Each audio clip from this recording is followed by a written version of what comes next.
गुरु पर कबीरम दे दीनो। नमो नमो गुरुदेव को नमो कबीर सखिपा। नमो संत शरणागति सकल पावन। सतगुरु को कीजे बंदगी कोटि कोटि प्रणाम। कीट न जाने भृंग को गुरु कर ले आप शाम।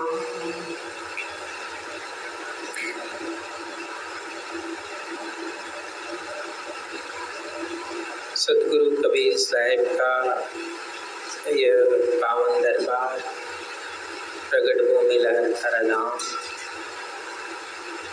इस पवित्र स्थल पर बैठकर चतुर्मास सत्संग का आप नित्य लाभ लेने वाले सभी संत महासाहिब, भक्त जिज्ञासु प्रेमी जन, दूर से पधारे हुए सभी सतगुरु के अंशजन, चतुर्मास का यह विशेष सत्संग यात्रा जिसमें आप साहिब के वचनों का लाभ लेते हैं।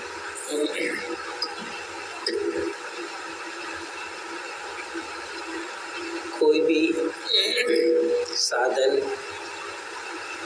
विशेष तौर पर जो ज्ञान मार्ग का साधन है, उसके लिए काफी समय लगता है कि हम उसको समझ सकें और वह हमारे जीवन में प्रभावी हो। ये जल्दी नहीं होता है। इसलिए जल्दी नहीं होता कि ये जो साधन है, जिसको ज्ञान भूमिका के साथ साथ बोध की भूमिका, विवेक की भूमिका और फिर सत्य असत्य का निर्णय की भूमिका का जब तक सम्यक प्रकार से जानकारी नहीं होती, तब तक हम उससे जुड़ नहीं पाते या उसका हमें लाभ नहीं मिलता। क्योंकि सामान्य जो मनुष्य की चेतना है वह शब्द से ही प्रभावित होती है। ऐसा नहीं कि वो दूसरे चीज से, वो शब्द से ही प्रभावित होती है। लेकिन उसका प्रभाव क्या है, कैसे वो हमें प्रभावित करता है, ये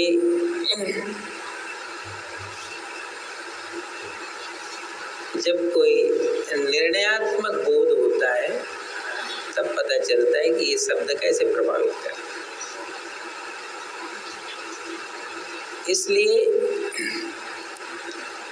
कि शब्द की दो तरह की स्थिति होती है। एक तो कोई शब्द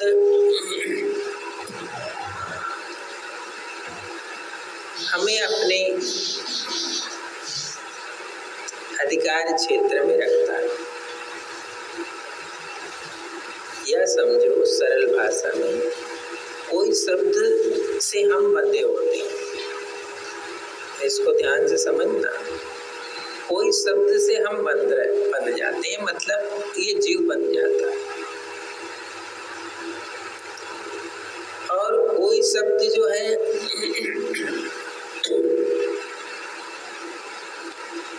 उससे जीव बाहर निकलता है। तो ये शब्द की दो ताकत है। एक तो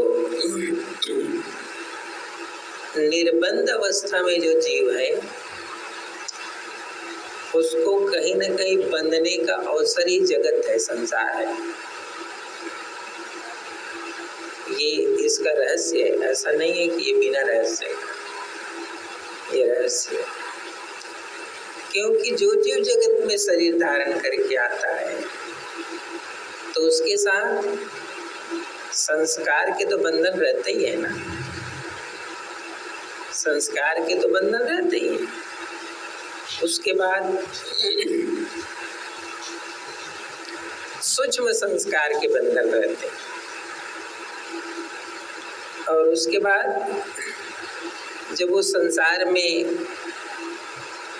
अपने जीवन की गतिविधि को आगे बढ़ाता है फिर स्थूल संस्कार के बंधन आते हैं। स्थूल संस्कार का बंधन क्या है? जिस परिवार में हम हैं उसका प्रभाव स्वाभाविक रूप से जीव पर पड़ता ही पड़ता है। तो दो प्रभाव उसके जीवन में आया। एक तो सूक्ष्म संस्कार जो जीव के साथ है ही, जिसके कारण ही जीव संसार में आया, एक वो प्रभाव।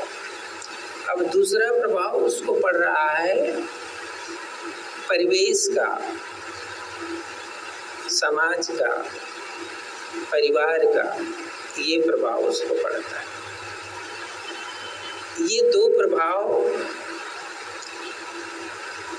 जीव के साथ स्वाभाविक रूप से बन जाता है, ये बनता ही बनता है। उसमें पढ़ने लिखने की जरूरत नहीं है कि उसमें कोई तुम स्कूल में जाओ कि डिग्री लो तब ये संस्कार बनेगा, ऐसा नहीं। ये दो प्रभाव जो है बिना पढ़े लिखे भी ये दो प्रभाव जीव के साथ रहता है।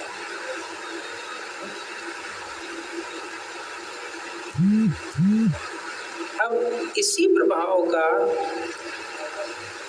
जब धीरे धीरे धीरे धीरे इसका जब रंग चढ़ता है तो फिर वो रंग पक्का हो जाता है। वो रंग क्या होता है? पक्का हो जाता है। उसको कहते हैं अध्यास का मजबूत होना, पक्का होना। तो जब अध्यास मजबूत हो जाता है तो वो कहाँ चला जाता है? वो हमारे नॉलेज और ज्ञान के क्षेत्र में चला जाता है। वही अध्यास कहाँ जाता है? हमारे ज्ञान में चला जाता है, हमारी सीख में चला जाता है। वो सीख और ज्ञान परिवार से मिला, समाज से मिला, घर से मिला, जो भी मिला, लेकिन धीरे धीरे धीरे धीरे हमारी वो समझ में चला जाता है, बैठ जाता है। तो ये जो प्रभाव है वो किसका प्रभाव है? ये भी कहीं न कहीं से सामाजिक जो ध्वनियाँ है, शब्द की ताकत है, उसका प्रभाव है। तो मैंने कहा ना, शब्द दो तरह के जीव को प्रभावित करता है। एक ये जो शब्द का प्रभाव तुमको पता नहीं चला लेकिन जीव प्रभावित हो गया, प्रभावित हो ही नहीं हो गया, उसके संस्कार में चला गया। और जैसे ही वो संस्कार में जाता है वैसे उसको ये लगता है कि ये जो ज्ञान है, ये जो संस्कार है, मेरी पीढ़ी दर पीढ़ी की संस्कार है। वो उस हमारी चेतना में बैठ जाता है, मजबूत हो जाता है।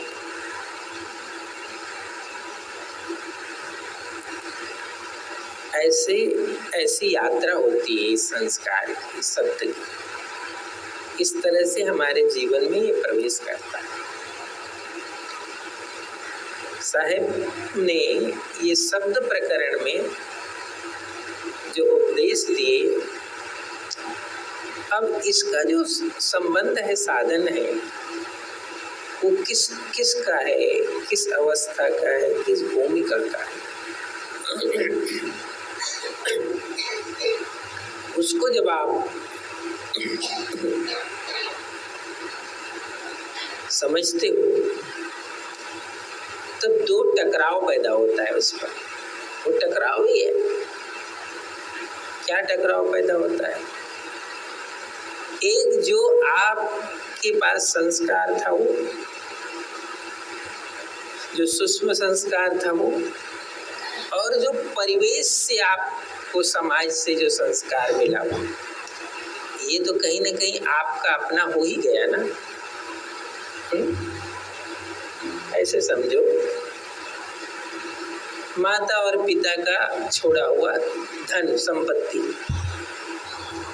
माता और पिता का छोड़ा हुआ धन या संपत्ति, वो बिना कमाए तुम्हारा है, हो गया। वो धन तुम्हारा तो है ना, क्योंकि तुम उसकी संतान हो।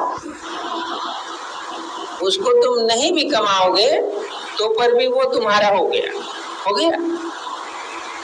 और एक जो धन है वो कौन है?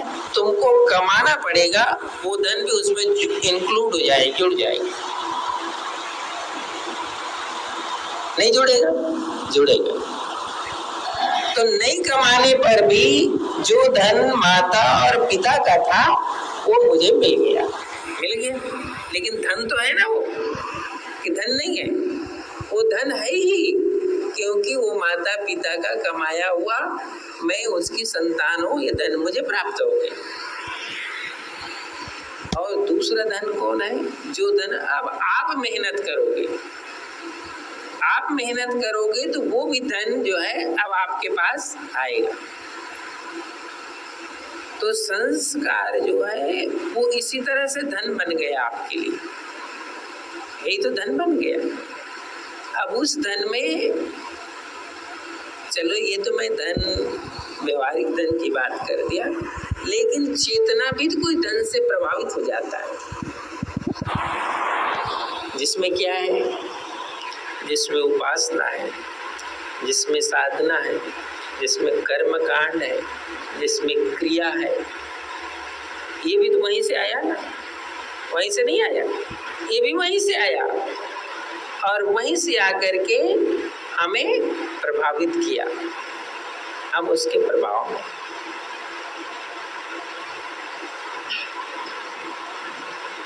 अब जो है इतना तो हमारे पास है ही, इतना तो हमारे पात्र में है ना। हम नहीं कमाए हैं तो भी इतना पात्र में है। अब जो है आप जब कमाओगे तो आप क्या कमाते हो, वो जो स्रोत है अब वो आपके अंदर आएगा, वो आपके अंदर आएगा जो आप कमाते हो। यही ज्ञान है। साहिब कहते हैं कि कुछ शब्द तुम्हारे पास संस्कार के रूप में है, चाहे परिवार से मिला, माता पिता से मिला, या पूर्व जन्म से। तो वो संस्कार क्या है? वो संस्कार हमारे स्वभाव और हमारी वृत्ति को प्रभावित करने वाला संस्कार है। उससे ही तुम्हारी चेतना का उसके साथ संबंध जुड़ जाता है। साहिब कहते हैं कि अब जिस शब्द का बोध या ज्ञान साहिब दे रहे हैं वो शब्द क्या है? जिस सब संस्कार और कर्म से जिसने तुमने धन पाया है, और ये जो धन है सद्गुरु का दिया हुआ, इस धन और उस धन में जब विवेक विचार का के तराजू से तौलोगे तब पता चलेगा कि ये धन और ये धन क्या है। ऐसे कैसे पता चलेगा? ऐसे तो आप नहीं जान सकते, ऐसे नहीं पता चल सकता। इसीलिए साहिब कहते हैं ऐसे शब्द साहेब कबीर का काल से ले छुड़ाए। ऐसा साहेब का वचन है। शब्द शब्द बहुअंतरा, सार शब्द मत लीजिए, कहीं कबीर जहाँ सार शब्द नहीं दृढ़ जीवन सुन लीजिए, ऐसा साहेब कहते हैं। तो ये जो शब्द है वो शब्द जो संस्कार में मिले हुए शब्द है, उस शब्द और इस शब्द का जब रहस्य आपको पता चलेगा तो जो रहस्य प्रभावी होगा, ये चेतना उधर झुक जाएगी, ये चेतना उधर झुकेगी। और चेतना जब तक नहीं झुकेगी, चेतना जब तक नहीं बदलेगी, कोई शब्द काम नहीं करता है। समझे कि कितना ही तुम कुछ कर लो। इसलिए साहेब कहते हैं, मूरख हृदय न चेत, जो गुरु मिले विरंच सम। मूरख हृदय नहीं चेतता है, वो पलटता नहीं है ना। तो कहते वो ब्रह्मा के समान गुरु मिल जाए, मतलब ऊंचा गुरु मिल जाए, तो पर भी उस चेतना को तुम बदल नहीं सकते।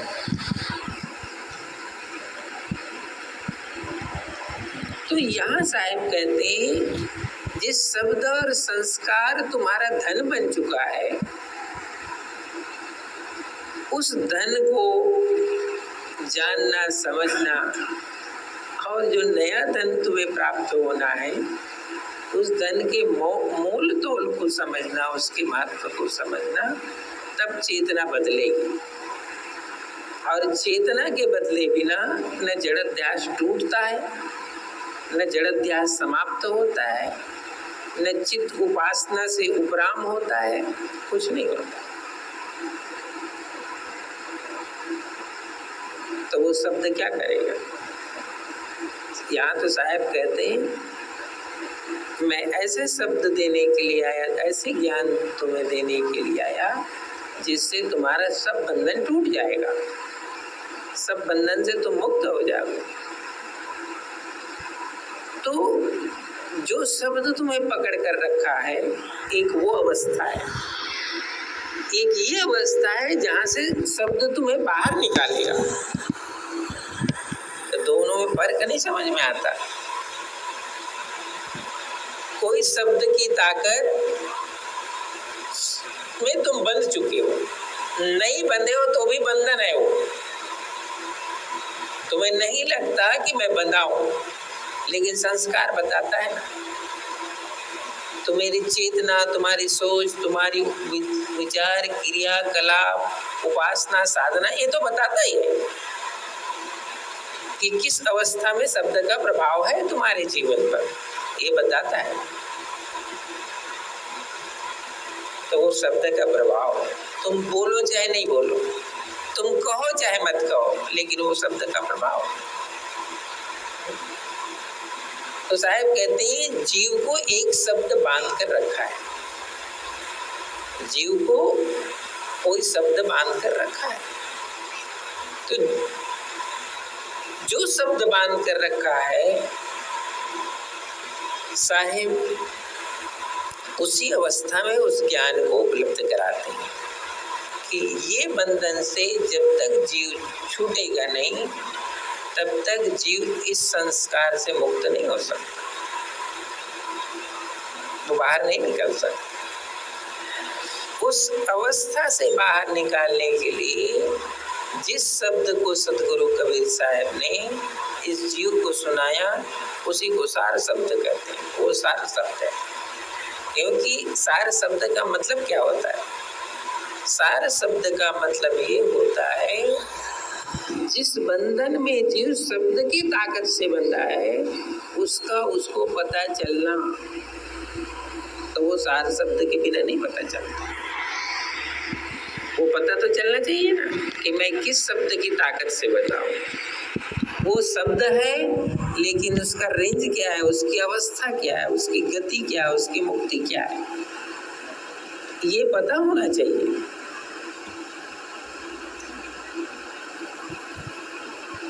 तो साधक के पास, जिज्ञासु के पास जब शब्द की वो धारा आती है जिसको साहेब शब्द की धारा कहते हैं, वो शब्द की धारा आती है तो ये बंधन पता चलता है कि मेरा शब्द का बंधन क्या है।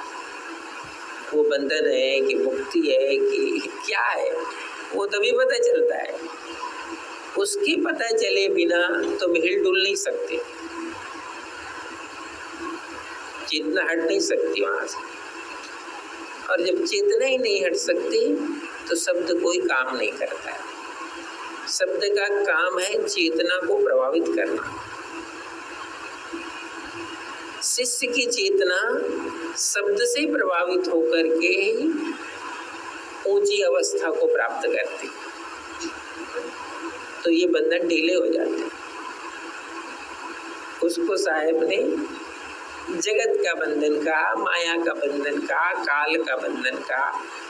ये जो भी बंधन है वो बंधन तभी समाप्त होगा जब उस चेतना में सद्गुरु के ताकतवर शब्द का संबंध जुड़ता है। ताकतवर शब्द का संबंध नहीं जुड़ेगा तो ये शब्द की जो ताकत तुम्हें पकड़ करके रखी है उससे आप बाहर नहीं निकल सकते। इसलिए ये ज्ञान सहज नहीं है, ये ज्ञान कठिन है।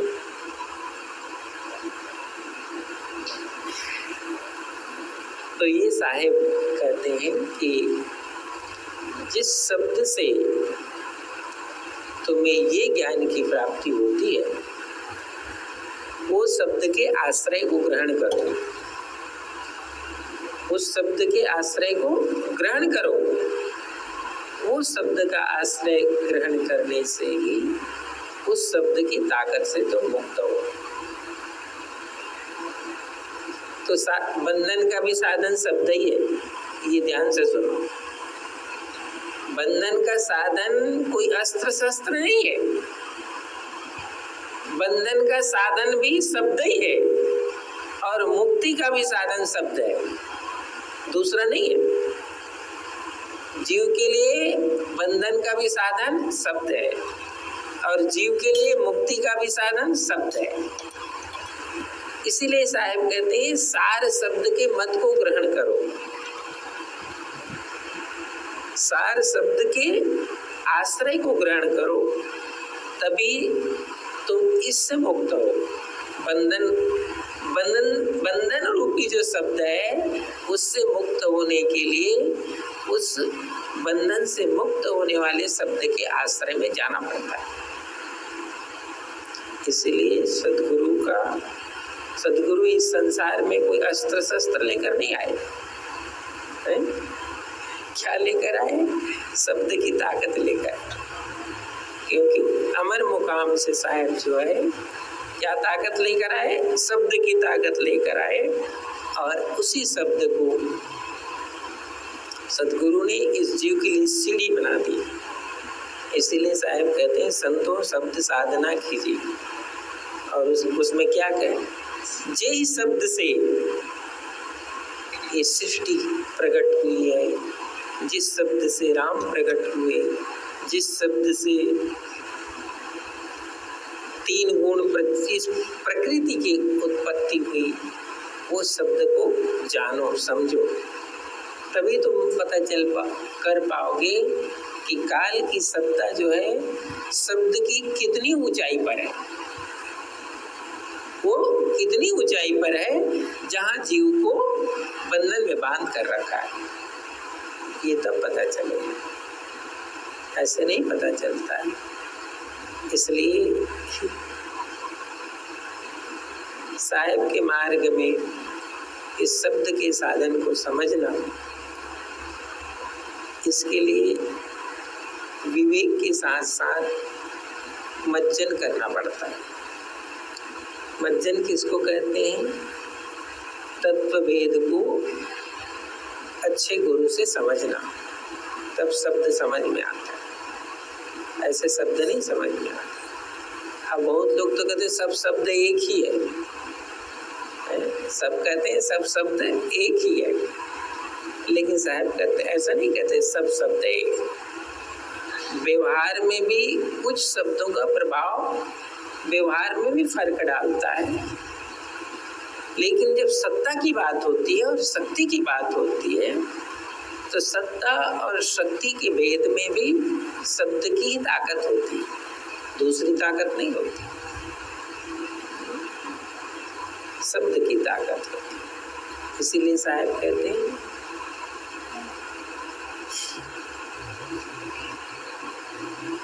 शब्द सिंहासन पाठ में तुम हंसा बैठो।